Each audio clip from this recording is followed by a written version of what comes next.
The elderly man stepped into the courtroom in handcuffs, his weathered face downcast. "Name?" the clerk asked. He answered in a trembling voice. "Mason Quinn, Sergeant, United States Marine Corps." No one expected what happened next. Minutes later, as the female judge reviewed his file, she suddenly froze, her face draining of color. That name belonged to the man who had saved her brother's life on the battlefield of Fallujah, before making the ultimate sacrifice. Type respect. If you believe honor doesn't fade just because we grow poor or old. Mason Quinn, 69, sat on the courtroom bench, his shoulders slumped beneath a faded military jacket 2 sizes too large. The harsh fluorescent lights accentuated deep lines carved by time and hardship across his once proud face. Decades ago, he'd stood tall in dress blues, medals gleaming on his chest. Today, he waited for judgment in clothes acquired from a shelter donation bin. The bailiff called his case. Docket 47B. City versus Mason Quinn. Disturbance of peace. Trespassing, resisting arrest. Mason shuffled forward, his movements stiff from arthritis and old injuries that had never properly healed. He had been warming himself by the kitchen exhaust vent behind a cafe on a freezing December night. He never panhandled, never bothered customers, just sought a moment's warmth. Officer James Reynolds testified next. "I found the defendant behind the cafe at 11:45 p.m. He refused to vacate the premises when instructed." But Mason hadn't refused. He'd simply asked for 5 more minutes to finish the half sandwich the cook had secretly given him. But arguing seemed pointless then, and it seemed even more pointless now. "Your Honor," the prosecutor continued, "this is the defendant's 3rd citation this year. We recommend community service and a 30-day no trespass order for the downtown business district." A no trespass order would mean no access to the shelter on 4th Street, the only warm bed Mason had known in months. It would mean no meals at St. Luke's Church on Tuesdays and Thursdays. It would mean true isolation in the coldest part of winter.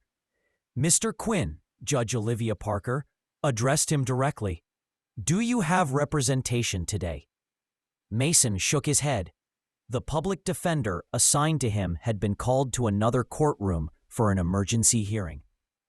"Would you like to make a statement on your own behalf?" There was a pause.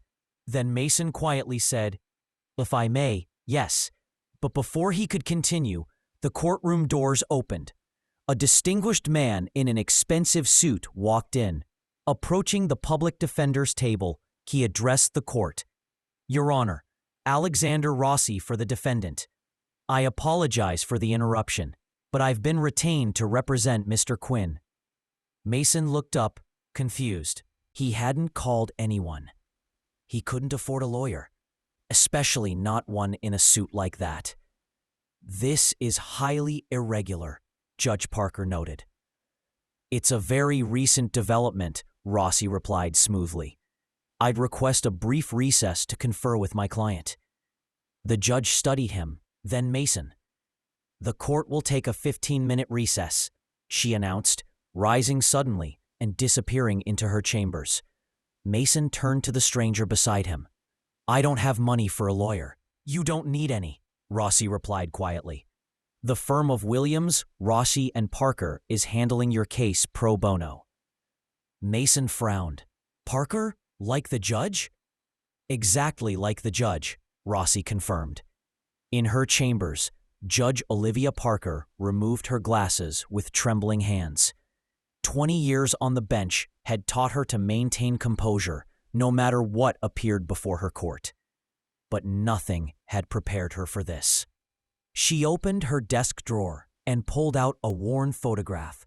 Herself as a young woman beside her brother, Lieutenant Jack Parker, at his commissioning ceremony. His last letter home sat beside it. paper thin from countless readings. In that letter, he'd written about a firefight outside Fallujah. His unit was pinned down.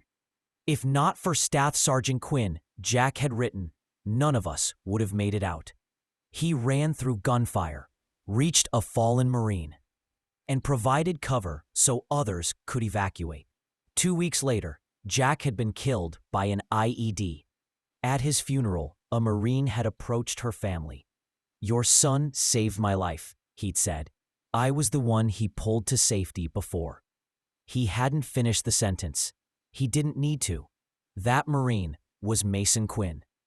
Olivia had tried to find him after the funeral, but he'd been redeployed.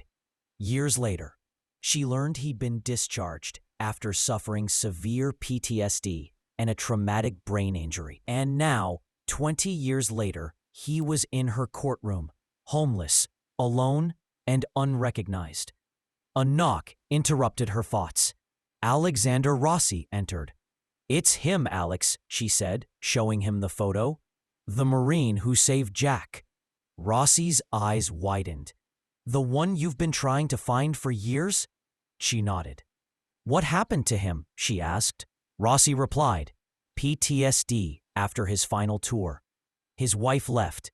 VA benefits tangled in bureaucracy. Worked construction until injuries made labor impossible. The rest followed. Job loss, foreclosure, the streets." She closed her eyes. "Quinn is the best of us," her brother had once written. "The kind who'd give everything for his Marines." "What are you going to do?" Rossi asked. "I'm not letting him slip away again," she said firmly. "There are ethical considerations in how we treat those who sacrificed everything for our country." When Judge Parker returned to the courtroom, her expression was neutral, but her. "Mr. Rossi, has your client decided how to proceed?" "We request dismissal of all charges," Rossi said. "My client was simply seeking warmth in dangerous conditions." The prosecutor began to object, but Judge Parker raised her hand. "Mr. Quinn," she said, "your military record indicates service in Fallujah, 2004. Is that correct?" Mason straightened slightly. "Yes, Your Honor. 2nd Battalion, 8th Marines." "And on April 17th, 2004, were you involved in an operation near the western outskirts of the city?" "Yes, ma'am. We came under heavy fire while escorting a convoy." "Did you rescue a wounded Marine named Lieutenant Jack Parker?" The courtroom fell silent. Mason's eyes filled with memory. "Yes, he was hit trying to reach a corpsman. I got to him, pulled him behind a wall. He kept telling me to leave him, but I got him to the medevac." A silver-haired Marine in the gallery stood up. "That's him," he shouted. "That's Quinn." Judge Parker sat down. "This court will take a 10-minute recess." Before leaving, she looked directly at Mason. "When I return, there are matters beyond these charges we need to discuss." In her chambers once more, Judge Parker's composure finally cracked. She pressed trembling fingers to her lips, suppressing emotions that had waited 2 decades. After a few breaths, she picked up the phone. "Colonel Matthews, it's Olivia Parker. Yes, I know it's been years. I need a favor, urgently." When she returned 10 minutes later, she wasn't alone. 3 Marines followed her, a full colonel, a master sergeant, and a corporal carrying a polished wooden case. Gasps and whispers filled the courtroom. At the sight of the uniforms, Mason stood instinctively, muscle memory overriding pain. Judge Parker faced the room, removing her glasses. "For the first time in my career," she said, "I must disclose a personal connection to this case." The Lieutenant Jack Parker mentioned earlier, a wave of stunned murmurs. Mason's face shifted, recognition dawning. "20 years ago," she continued, "my brother wrote to our family about the man who saved his life in Fallujah. That man was Staff Sergeant Mason Quinn." The silver-haired Marine called out, "It's true. I was there. Quinn got hit twice, pulling the lieutenant to cover. Judge Parker nodded. She turned to Mason. After Jack died, I tried to find you, but the military told me you'd been redeployed. Later, that you'd been discharged, but your location was unknown. Mason stood still, his face unreadable. I never stopped looking, she said, her voice shaking. And now, by fate or divine intervention, you're here. She gestured to the colonel. Colonel Matthews stepped forward. Staff Sergeant Quinn, the Marine Corps has been trying to locate you. Your file was flagged under the Veterans Reconsideration Initiative. New intel confirmed that your actions disrupted an ambush that could have wiped out the entire convoy. The corporal opened the case. By order of the Secretary of the Navy, and in recognition of conspicuous gallantry, the Navy Cross is hereby awarded to Staff Sergeant Mason J. Quinn. Gasps echoed through the gallery. The Navy Cross, second only to the Medal of Honor. Mason stared in disbelief. There's some mistake, he whispered. I was just doing my job. No mistake, the colonel said. This is long overdue. From the gallery, attention on deck. Veterans rose to attention. One by one, others followed. Even the prosecutor, rising with quiet respect. The entire courtroom stood in honor of Mason Quinn. Judge Parker wiped tears from her eyes. In light of these circumstances, all charges against Staff Sergeant Mason Quinn are dismissed with prejudice. She struck the gavel. This court stands adjourned. The Master Sergeant approached. Sir, your disability rating has been reassessed at 100%, retroactive to your discharge. What does that mean? Mason asked. It means full medical, back pay, housing, education, and the dignity you earned long ago. Rossi stepped in. Our firm will process everything. No more delays. From the back of the courtroom, Jimmy the cook approached, teary-eyed.